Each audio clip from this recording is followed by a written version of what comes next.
In August of 1976, 4 students in their early 20s left Boston, Massachusetts for a camping trip in the wilderness of northern Maine along the Allagash River. The group was made up of identical twins, Jack and Jim Weiner, Charlie Foltz, and Chuck Rack. They hired a float plane which flew them and their canoes to Telos Lake on the Allagash waterway. During the next several days, they canoed and camped along the waterway. On the evening of Thursday, August 26, they reached Eagle Lake, set up camp, and decided to go night fishing for trout.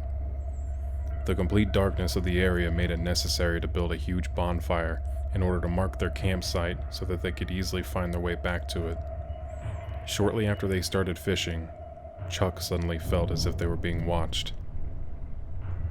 He went on to explain, "I turned toward the direction from where I felt this and saw a large bright sphere of colored light hovering motionless and without sound about 200 to 300 feet above the southeastern rim of the cove." He yelled for the others to look behind them. There, above the trees, was a huge, oval, glowing object. Their eyes became adapted to its intense brightness. A gyroscopic motion was noticed, as if there were pathways of energy flowing equatorially and longitudinally from pole to pole. This divided the sphere into 4 quadrants of bright colored light. The color changes were very fluid and concealing, as if the entire object had a plasmatic motion to it, like a thick sauce does as it starts a rolling boil. Charlie grabbed his flashlight, blinked it at the object. Instantly, the glowing object came to an abrupt halt and began to slowly approach the canoe. Simultaneously, a tube-shaped light beam spewed from the object and hit the water. A glowing ring with a dark center reflected on the water surface, indicating that the beam was hollow. The object and its beam of light began moving toward the canoe.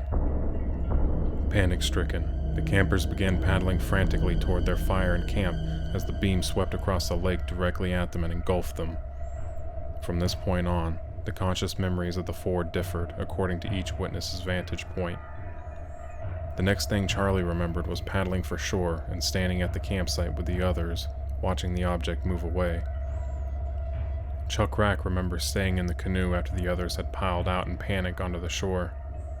Spellbound, still holding his idle paddle, he could not take his eyes off the object. The twins were able to consciously remember a bit more.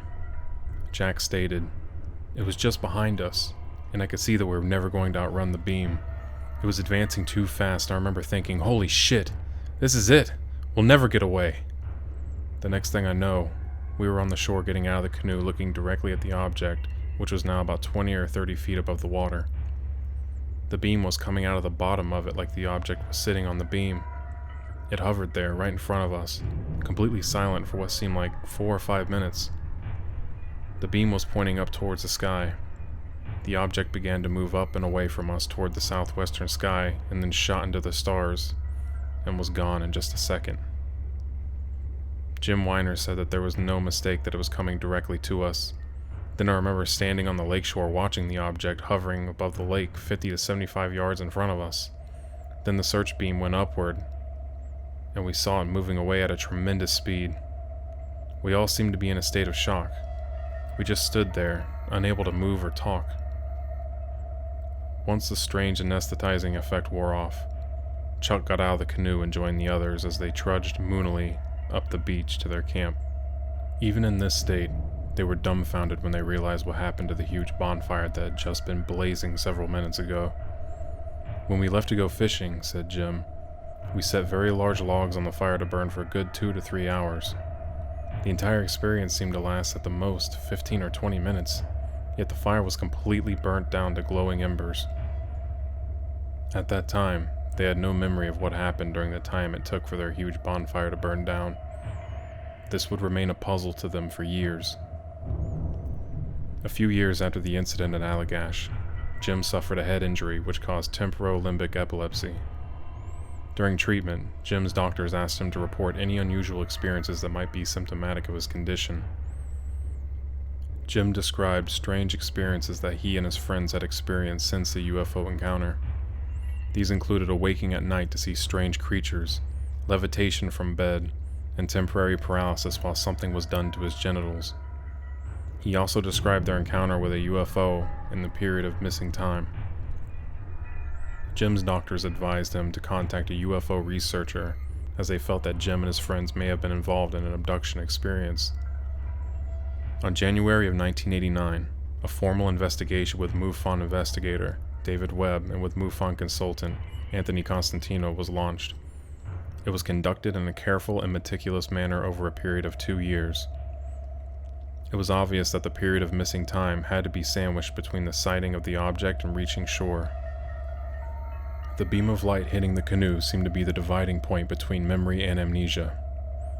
During the first of a long series of hypnosis sessions, it was decided to concentrate on this segment of the terrifying encounter. Under hypnosis, all 4 witnesses relived detailed and traumatic abduction experiences during the period of missing time. All were transferred from their canoe into the craft by the hollow tube-like beam of light.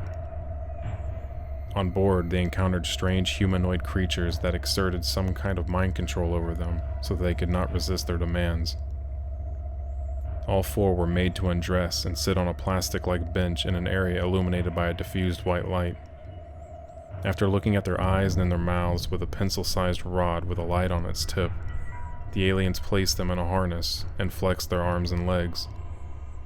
Then one by one, they were made to lie on a table, where each was examined by a number of strange handheld and larger machine-like instruments that were lowered over their bodies. During this segment of the examination, the alien entities removed samples of saliva, skin, scrapings, blood, feces, urine, and sperm from each of the abductees. After the examinations, the abductees were made to dress and enter another room, which had a round portal in one of its walls. They were lined up and made to walk into the portal. Strange sensations surged through their bodies as they found themselves floating down the hollow beam of light into their canoe, which was now in shallow water near their campsite. The tube-like light seemed to hold the canoe steady, as each was placed in it at the same seating positions they were prior to the abduction. As the hypnosis sessions continued, much detail was recovered about their onboard experience. Also, it was discovered that the twins had bedtime visitations by alien creatures and abduction experiences since early childhood. These experiences were relived in vivid detail under hypnosis. On one such event, Jack and his wife Mary were abducted from their remote mountain home in Townsend, Vermont. And in another, on the night of May 20, 1988, Jack's dog woke him up when he scratched at the door wanting to go out to relieve himself. When Jack got up to put him out, he was shocked to see a blue light shining through the kitchen window. He went out to look and saw a glowing object hovering over the field adjoining his house. He decided to bring the dog back in. In the morning, he thought he had dreamed about the whole thing. However, under hypnosis, he relived a shared abduction experience with his wife in minute detail. Mary only remembered dreaming about deer with big eyes coming to their bedside. She did not respond to hypnosis. The following is an excerpt from Jack's hypnosis sessions. It's blue. A blue light. And I think, that's funny. That's not the moon. And then I go to the window and I look out the window and what I see is amazing. I see a big bright light and it's right over the truck in the field outside the house. And I'm thinking, oh my God, I can't believe that.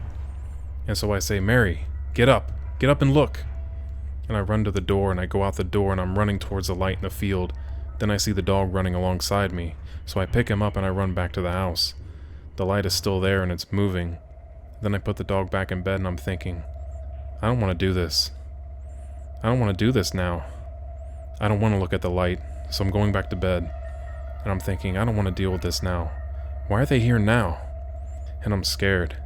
So I pull the covers over my head and Mary's next to me.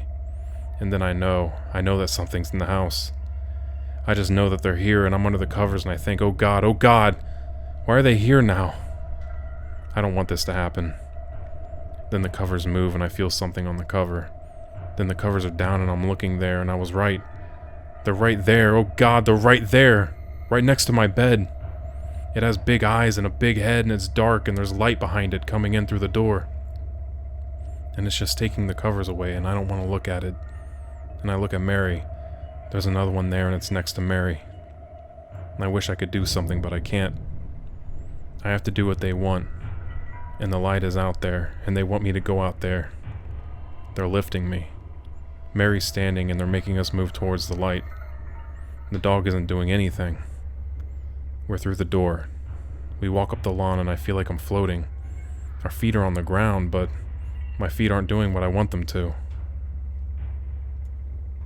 Jack and Mary were brought to stand in front of a huge glowing object sitting on a blue light that enveloped its underside. The glow around the object itself was changing colors from white to yellow to orange and purple and back to white. No noise came from the object, but the air was filled with a nasty smell of ozone. Then Jack and Mary were made to walk into the blue light under the object. In a flash, they were transferred inside the glowing object. Mary was separated from Jack, who was made to undergo examinations similar to the one that he and his friends had experienced 12 years earlier.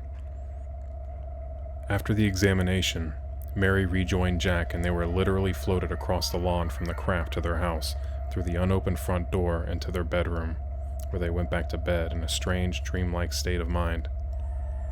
This experience left physical evidence behind in the form of burns on the bottom of Jack's feet. Jack also received a biopsy-like scoop mark above his ankle during another abduction.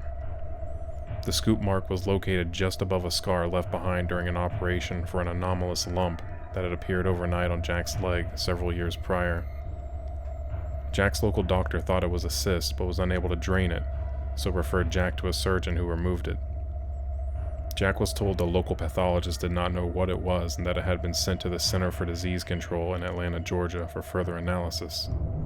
However, when Jack's medical records were checked, it was discovered that it was sent to military pathologists in Washington, D.C., where it was examined by a U.S. Air Force colonel. Attempts for further information about the anomalous lump were thwarted as the surgeon refused to cooperate with the inquiry. All 4 men took a polygraph test to prove the veracity of their claims. They all passed.